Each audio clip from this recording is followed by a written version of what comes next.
Student Trustee Hawkins had a question. Yes, thank you.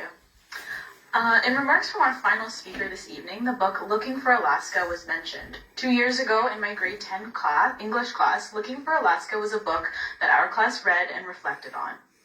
The book not only addresses themes of teenage sexuality, but themes surrounding friendship, mental health, depression, and suicide. I go to high school every day and I see and hear about these themes every day in the real lives of my peers.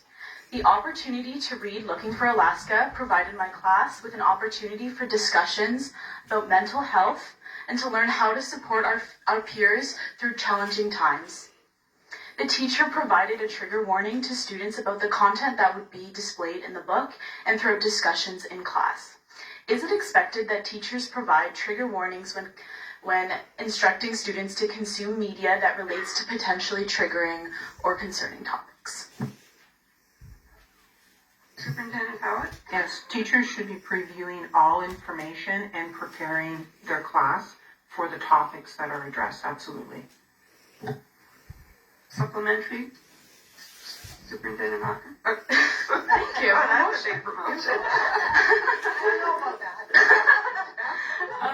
Thank you for your answer. And supplementally, if a student indicates that they're uncomfortable or that their family is uncomfortable with the media that is being consumed in class, do they have the opportunity to be exempt from assignments and discussions?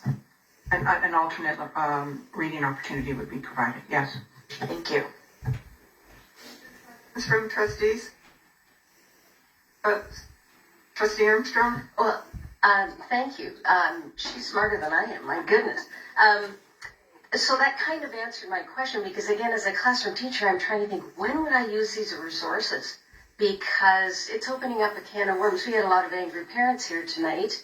I'm going, I don't know when I'd use this resource and feel comfortable because of what you just mentioned. Is there a label on the book saying you must do this or this is an alternative resource for parents who might not like it? Like, we never got that kind of information as teachers. At least I didn't. So the topics that are especially addressed in secondary schools are on social issues that students live with every day.